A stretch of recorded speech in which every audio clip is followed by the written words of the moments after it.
구약성경 776페이지입니다. 여기 16장과 17장이 대만 사람 엘리바스의 말에 대한 답변입니다. 길기 때문에 약간 핵심되는 구절만 보겠습니다. 16장 8절입니다. 주께서 나를 시들게 하셨으니 이는 나를 향하여 증거를 삼으심이라. 나의 파리한 모습이 일어나서 대면하여 내 앞에서 증언하리이다. 그는 진노하사 나를 찢고 적대시하시며 나를 향하여 이를 갈고 원수가 되어 날카로운 눈초리로 나를 보시고 무리들은 나를 향하여 입을 크게 벌리며 나를 모욕하여 뺨을 치며 함께 모여 나를 대적하는구나. 하나님이 나를 악인에게 넘기시며 행악자의 손에 던지셨구나. 내가 평안하더니 그가 나를 꺾으시며 내 목을 잡아 나를 부서뜨리시며 나를 세워 관역을 삼으시고 그의 화살들이 사방에서 날아와 사정없이 나를 쏘므로 그는 내 콩팥들을 꿰뚫고 그는 내 쓸개가 땅에 흘러나오게 하시는구나. 그가 나를 치고 다시 치며 용사같이 내게 달려드시니 내가 굵은 배를 꿰며 내 피부에 덮고 내 뿔을 티끌에 더럽혔구나. 내 얼굴은 울음으로 붉었고 내 눈꺼풀에는 죽음의 그늘이 있구나. 또 옆에 17장 11절 이하를 봅니다. 나의 날이 지나갔고 내 계획 내 마음의 소원이 다 끊어졌구나.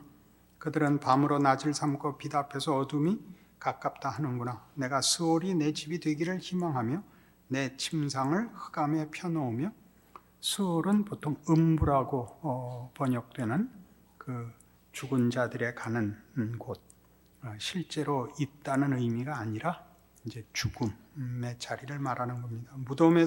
무덤에게 나는 내 아버지라, 너는 내 아버지라, 구더기에게 너는 내 어머니, 내 자매라 할지라도 나의 희망이 어디 있으며 나의 희망을 누가 보겠느냐. 우리가 흙 속에서 쉴 때에는 희망이 스올의 문으로 내려갈 뿐이니라. 되어 있습니다. 욥기는 읽기 힘들고 또 그 마음이 불안합니다. 성경 같지 않습니다. 그러나 여러분 아까 그 16장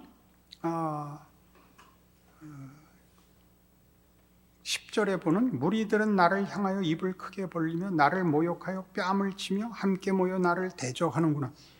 예수님의 고난을 묘사한 것과 매우 흡사하다는 사실입니다. 그죠? 머리를 흔들고 나를 대적하여 군왕들이 나서고 하는 시편 2편이나 예수님의 십자가 사건 속의 장면들과 너무 흡사합니다. 놀랍습니다. 하나님이 나를 대적한다. 정말 그래 보입니다. 나의 하나님 어찌하여 나를 버리시나이까와 그대로 짝을 이루는 표현들이 나옵니다. 16장에서는 욥이 자신의 고난, 그 고난은 다른 세상적인 것에 의한 고난이라면 답이 있었을 텐데 하나님이 나를 대적하기 때문에 답이 없는 고난 속에 있다는 고통을 이제 표현하고 있습니다.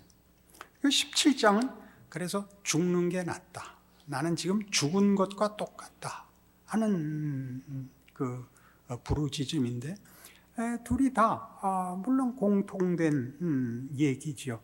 감당할 수 없는 고난, 해답이 없는 자리에 있어서 하나님으로부터 외면을 받았기 때문에 답을 찾을 수가 없고 가장 가까운 사람도 편을 안 들기 때문에 변명마저도 할 수 없는 그런 자리에 있다 하는 얘기들입니다. 아주 중요하게 핵심은 이겁니다. 이런 고난이, 이런 고통이 무슨 의미인가? 이렇게 얘기할 수 있습니다. 하나님은 우리를 쉽고 가볍게 목적하지 않으셨다라는 얘기입니다.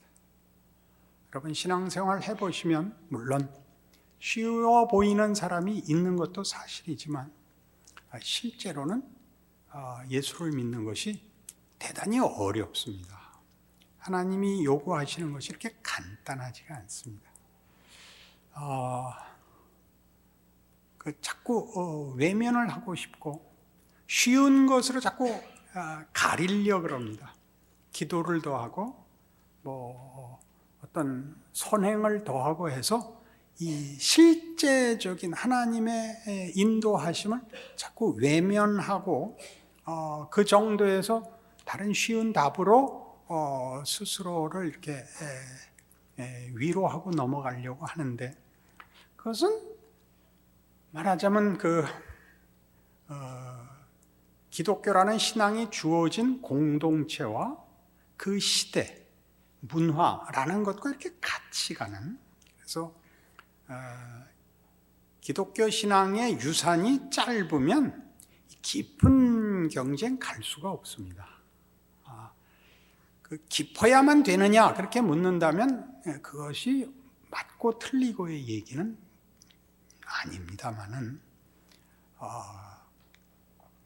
우리가 예전에 배고픔을 면하는 것이 행복이었다가 배고픔을 면해도 행복은 오지 않는다는 현실을 맞은 것과 같습니다. 행복이라는 것은 그렇게 간단한 문제가 아니라는 것을 알게 된 것과 같습니다. 마태복음 16장에 오시면 지금 우리 지금 욥기 16장과 17장이 마태복음에서 이렇게 녹아 있는데 이 둘이 연결된다는 걸 한번 깊이 생각해 보십시다. 그리고 우리가 당하는 고난이 얼마나 굉장한 것인가 한번 이렇게 어떻게 하나님께서 이렇게 한번 빛을 비춰주시기를 바랍니다. 16장 16절입니다. 시몬 베드로가 대답하여 이르되 주는 그리스도시요 살아계신 하나님의 아들이시니이다. 예수께서 대답하여 이르시되 바요나 시몬아 네가 복이 있도다. 이를 네게 알게 한 이는 혈육이 아니요 하늘에 계신 내 아버지시니라. 또 내가 네게 이르노니 너는 베드로라. 내가 이 반석에 내 교회를 세우리니 음부의 권세가 이기지 못하리라. 내가 천국 열쇠를 네게 주리니 네가 땅에서 무엇이든지 매면 하늘에서도 매일 것이요 네가 땅에서 무엇이든지 풀면 하늘에서도 풀리리라 입니다. 여기까지 우리 다 좋습니다. 만족스러운 약속입니다. 그러나 이 이야기는 여기서 끝이 아닙니다. 이에 제자들에게 경고하사 자기가 그리스도인 것을 아무에게도 이르지 말라 하시니라. 이때로부터 예수 그리스도께서 자기가 예루살렘에 올라가 장로들과 대제사장들과 서기관들에게 많은 고난을 받고 죽임을 당하고 제3일에 살아나야 할 것을 제자들에게 비로소 나타내시니, 베드로가 예수를 붙들고 항변하여 이르되 주여 그리 마옵소서, 이 일이 결코 주께 미치지 아니하리이다. 예수께서 돌이키시며 베드로에게 이르시되 사탄아 내 뒤로 물러가라. 너는 나를 넘어지게 하는 자로다. 네가 하나님의 일을 생각지 아니하고 도리어 사람의 일을 생각하는도다 하시고, 이에 예수께서 제자들에게 이르시되 누구든지 나를 따라오려거든 자기를 부인하고 자기 십자가를 지고 나를 따를 것이니라. 연결됩니다. 천국 열쇠를 줍니다. 그의 주 되시는, 주는 그리스도시요 살아계신 하나님의 아들이시라는 바로 그 조건, 그 근거 위에 교회가 서고 음부의 권세가 이기지 못할 것입니다. 그 약속을 하시는 주인이 죽을 것이라고 합니다. 당신이 스스로 죽는 것이 아니라 이 하찮은 피조물들의 손에 의하여 창조주가 죽으시겠다는 겁니다. 그러니 베드로가 펄쩍 뛰었죠. 주여 그리 마옵소서, 이리 결단코 죽게 일어날 수 없습니다. 그래서 뭐라 그랬다고요? 사탄아 물러가라였거든요. 그러니까 이제 이렇게 가보자고요. 하늘에 회의가 있는데 사탄이 왔단 말이에요. 사탄아, 넌 왜 그 모양이냐? 왜 밤낮 시비거리만 찾아다니냐? 욥을 봐라. 그러니까 아이고 하나님, 욥은 하나님이 잘해주시니까 그러는 거죠. 이렇게 됐단 말이에요. 그러니까 하나님이 사탄아 물러가라 이렇게 된 건 셈이에요. 그래? 해볼래? 해서 하나님이 당신의 명예를 욥의 결정에 얹었단 말이죠. 그래서 욥은 무거워서 허리가 부러지게 된 거죠. 아이고 하나님 왜 나를 대적하시나이까? 이거 하지 말아 주십시오. 그러니까 뭐라 그랬다고요? 예수님이? 사탄아 물러가라. 너는 나를 넘어지게 하는 자로다. 사탄을 물리쳐 뭘 하겠대? 십자가를 지겠다는 거거든요. 그 십자가를 지는 그 일이 모두에게 요구되고 있다고요. 남을 위해서가 아니라 스스로를 위하여. 예수는 인류를 위하여 지신 것이지만 인류를 위하여 지실 때에도 그가 우리를 구원하기 위하여만 진 것이 아니라 하나의 모범으로도 지시거든요. 히브리서 5장에 가보실까요? 마음은 급하고 도저히 따라오진 못하고 그럴 때 선생님은 어떻게 해야 합니까? 천천히 해야 합니다. 히브리서 5장 1절 대제사장마다 사람 가운데서 택한 자이므로 하나님께 속한 일에 사람을 위하여 예물과 속죄하는 제사를 드리게 하나니 그가 무식하고 미혹된 자를 능히 용납할 수 있는 것은 자기도 연약에 휩싸여 있음이라. 그러므로 백성을 위하여 속죄제를 드림과 같이 또한 자신을 위하여도 드리는 것이 마땅하니라. 이 존귀는 아무도 스스로 취하지 못하고 오직 아론과 같이 하나님의 부르심을 받은 자라야 할 것이니라. 또한 이와 같이 그리스도께서 대제사장 되심도 스스로 영광을 취하심이 아니요 오직 말씀하시니가 그에게 이르시되 너는 내 아들이니 내가 오늘 너를 낳았다 하셨고 또한 이와 같이 다른 데서 말씀하시되 네가 영원히 멜기세덱의 반차를 따르는 제사장이라 하셨으니 그는 육체에 계실 때 자기를 죽음에서 능히 구원하실 이에게 심한 통곡과 눈물로 간구와 소원을 올렸고 그의 경건하심으로 말미암아 들으심을 얻었느니라. 그가 아들이시면서도 받으신 고난으로 순종함을 배워서 온전하게 되셨은즉 자기에게 순종하는 모든 자에게 영원한 구원의 근원이 되시고 하나님께 멜기세덱의 반차를 따른 대제사장이라 칭하심을 받으셨느니라. 우리 다 이해하죠? 예수님이 걸으신 길입니다. 욥이 지금 걷는 것과 매우 흡사합니다. 예수 그리스도께서 하나님의 아들이실지라도 고난을 통하여 순종함을 배워 온전하게 되는 그 길, 죽음을 통과해야만 도달하는 부활의 승리, 아무든지 나를 따르려거든 자기를 부인하고 자기 십자가를 지고 나를 쫓아야 한다는 말이 가지는 너무나 구체적인 증거, 이렇게 되는 것이죠. 모든 사람 앞에 하나님의 자녀라는 이름의 영광을 가지기 위하여 하늘로부터 뚝 영광이 떨어지는 것이 아니라 그 영광을 우리 안에서 내 것으로 만들어내는 고난을 통과해야만 도달하는, 얻어지는 영광.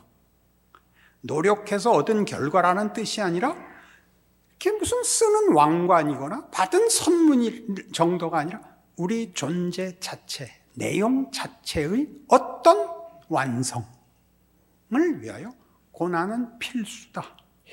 아무든지 나를 따르려거든 자기를 부인하고 자기 십자가를 지고 나를 쫓을지니라 의 길을 가기 위하여 그리 마옵소서를 사탄아 물러가라 라고 명하신 이 길을 통과하지 않고는 그 길에 갈 수 없으니 그 전에 어떤 타협책, 그 전에 어떤 보다 가벼운 것으로 중단하는 것은 아버지의 뜻이 아니다라는 선언이 욥에게 있어서 그대로 일어나고 있단 말이죠. 본인이 답을 못 찾는 이유는 하나님이 죽음을 통과해서야만 가는 길이기 때문에 그를 죽음으로 내몰고 있다는 사실을 그가 지금 현실로 알고 있죠. 답을 얻을 데가 없죠. 친구들이 이해를 못합니다. 우리 지난주식으로 얘기하면 그의 필사적인 불평이 경건을 표하고 있다는 것을 친구들이 모릅니다. 욥 자신도 자기가 그러고 있는 줄 아마 그때는 이해를 못했을 것입니다. 하나님 외에는 다른 답이 없다는 것을 아는 자리로 내몰린, 그리고 그 답은 하나님께서 죽음을 통과해서만 준다는 사실. 로마서 8장에 가면 이 얘기가 고스란히 이렇게 있습니다.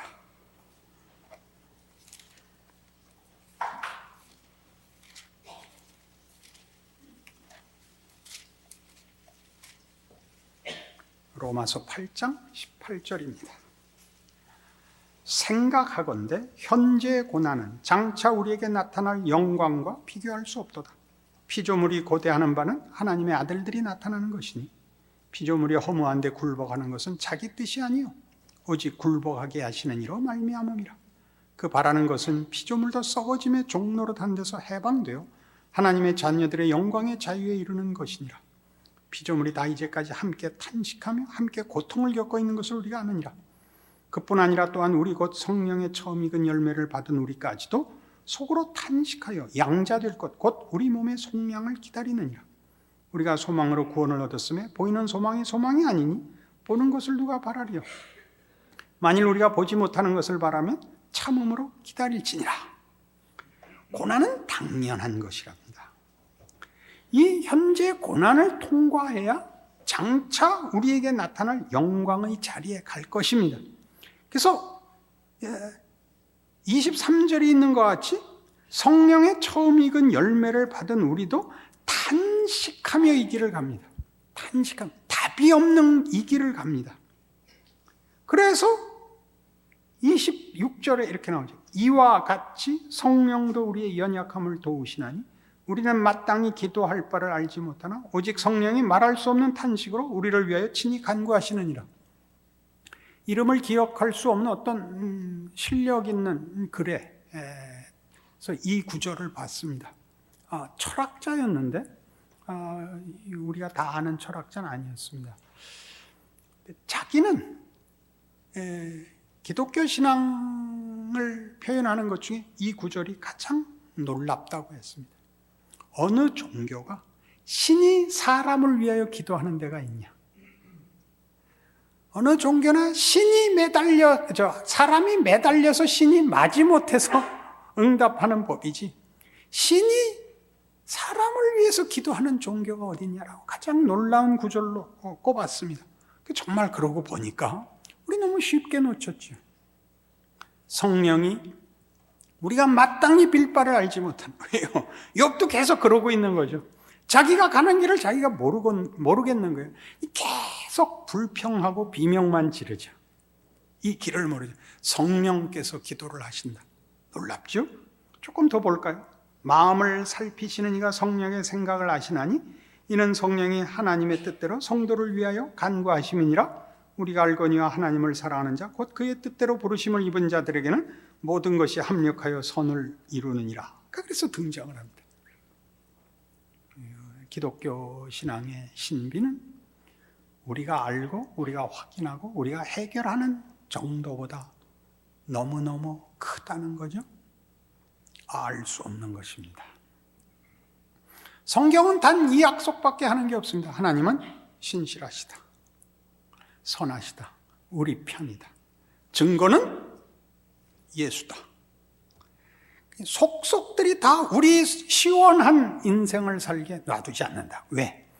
우리가 소원하는 것보다 하나님이 목적하신 것이 비교할 수 없이 커서 우리는 마치 하나님을 괜히 믿었다는 생각이 드는 현실을 살게 된다. 하나님이나 안 믿었더라면 어떻게 다른 걸로 때우고 어떻게 마음을 타협했을 텐데 하나님이 놔두지 않으셔서 뭘 해도 안 되게 하시는 거죠. 뭘 해도 안 되게 하는, 하나님이 나를 대적하여 화를 쏴서 콩팥이 간이 녹아난다는 거죠.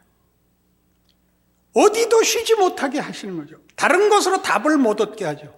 왜? 하나님이 목적한 자리에 이르도록 하기 위하여 간단한 것으로 대체물로 만족하게 놔두시지 않는다는 거죠. 친구들하고 계속 그 문제로 싸우죠. 영광의 길입니다. 늙으면 아는데요. 늙어서 기운 빠지고 인생이 별거 아니다를 알게 되면요. 아이고, 그거 다 아무것도 아닙니다. 하나님을 알고 하나님의 자녀라는 것이 그 모든 것과 비교할 수 없이 큽니다.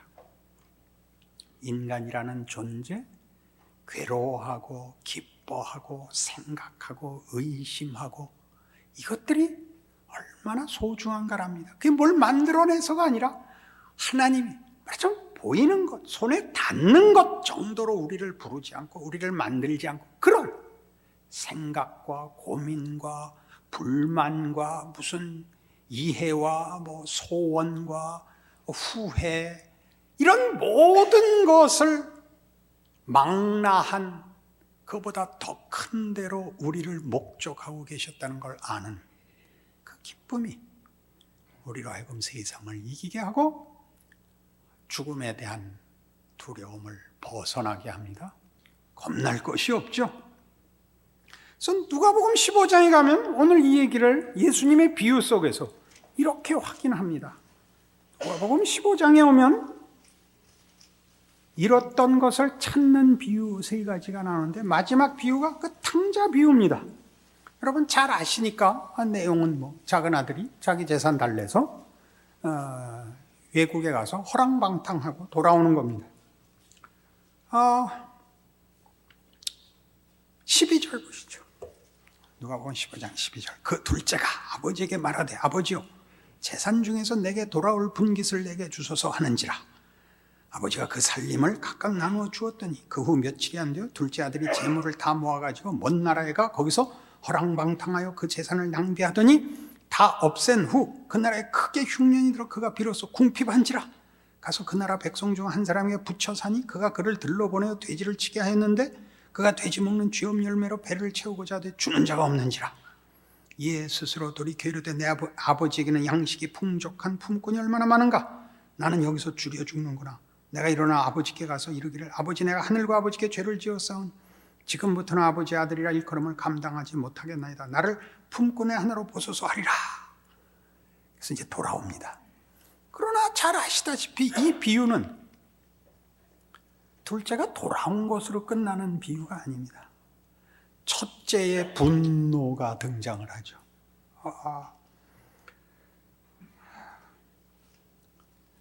25절 맏아들은 밭에 있다가 돌아와 집에 가까이 왔을 때 풍악과 춤추는 소리를 듣고 한 종을 불러 이 무슨 일인가 물은데 대답하되 당신의 동생이 돌아왔으며 당신의 아버지가 건강한 그를 다시 맞아들이게 됨으로 인하여 살찐 송아지를 잡았나이다 하니 그가 노하여 들어가고자 하지 아니하거늘 아버지가 나와서 고난데 아버지께 대답하여 이르되 내가 여러 해 아버지를 섬겨 명을 어김이 없거늘 내게는 염소 새끼라도 주어 나와 내 벗으로 즐기게 하신 일이 없더니 아버지의 살림을 창녀들과 함께 삼켜버린 이 아들이 돌아오며 이를 위하여 살찐 송아지를 잡으셨나이다. 아버지가 이르되 예 너는 항상 나와 함께 있으니 내 것이 다 네 것이로되 이 네 동생은 죽었다가 살아났으면 내가 잃었다가 얻었기로 우리가 즐거워하고 기뻐하는 것이 마땅하다 아니라. 잃었던 자식을 얻어서 기뻐한다 정도가 아니라 죽었다가 살아난 아들과 죽어본 적이 없는 아들과의 비대조인 겁니다. 누가 잘났느냐는 2차적인 문제입니다. 예수님의 비유입니다. 예수님은 잃어버린 아들을 찾아온 거 아닙니까? 잃어버린 아들을 위하여 신이와 대신 죽을 수 있는 귀한 존재라는 거죠. 그럼 처음부터 아예 도망가지 못하게 막았으면 되지 않느냐. 그랬으면 맏아들같이 됐을 것이다. 이런 비유죠. 그러니까 이 고난을 예수께서 사탄아 물러가라 너는 나를 넘어지게 하는 자로다 라고 얘기하여 꼭 필요한 길이라고 선언하신 것처럼 우리에게도 꼭 필요한 길이다 이거죠. 일부러 죄 지으라는 말은 물론 아닙니다. 죄 짓고 사는 거 괜찮다는 말도 물론 아닙니다. 예수를 믿으면 만사형통하다는 얘기는 심사숙고해야 된다는 얘기죠. 쉽게 부적같이 주문같이 쓰지 마십시오. 여러분의 만족과 여러분의 자랑을 위하여 쓸 수 있는 것이 아닙니다. 우리가 받는 모든 고난 속에서 우리가 하나님을 놓고 답을 찾을 수가 없다는 사실이 무엇인지를 알아야 됩니다. 하나님이 나를 붙들고 이 길을 가고 있다는 것을, 하나님이 가장 귀한 것으로 주기 위하여 이 길을 요구하신다는 사실을 알아야 됩니다. 고난은 부끄러운 것이 아닙니다. 고난은 억울한 것도 아닙니다. 그 길을 통과하지 않으면 갈 수 없는 유일한 길이기 때문에 예수를 믿어야 된다는 고백이 하나님의 자녀가 되고 구원과 영생을 위한 유일한 조건인 것과 동일하게 하나님의 자녀로 완성되는 유일한 방법이요 길입니다. 그러니 엄살들 떨지 마십시오. 쉽게 스스로를 속이지도 마십시오. 예수를 믿고 사는데도 이상하게 힘든 것이 당연한 것입니다. 하나님이 여러분의 영혼을 마취하거나 잠재우지 않습니다. 쓱 업어서 날라다 주시지 않습니다. 아무든지 나를 따르려거든 자기를 부인하고 자기 십자가를 지고 나를 쫓을 것이니라. 이것이 갖는 장멸함과 각오에 관한 얘기가 아닙니다. 기독교가 요구하는 하나님의 목적과 그 방법이 어떤 것인가에 대한 다른 것으로 대체할 수 없는 선언입니다. 그 인생을 사는 줄 아는 믿음이 여러분의 모든 억울함과 비명과 불평을 넘어 하나님 앞에 순종하시는, 그가 아들이실지라도 고난을 통하여 순종함을 배워 온전하게 되신 것 같이 라는 성경 말씀을 기억하고 여러분의 인생을 하나님의 자녀라는 이름으로 인도함 받고 있다는 것을 아는 자의 명예와 자랑으로 붙들어 매시기를 원합니다. 기도하십시다. 하나님 아버지의 은혜를 감사합니다. 하나님의 지극하심과 타협 없으신 신실함을 확인합니다. 우리의 비명은 사실 영광의 길로 붙잡혔기 때문에 나오는 것입니다. 우리의 불만은 우리가 하나님의 높이와 깊이를 모르기 때문에 나오는 것입니다. 그러니 우리를 놓아두지 마시옵소서. 붙들어 이 길을 건너 우리 주 예수 그리스도께서 그리하신 것처럼 부활의 승리와 영광과 하나님의 자녀라는 이름의 결국을 얻게 하시옵소서. 예수님 이름으로 기도합니다. 아멘.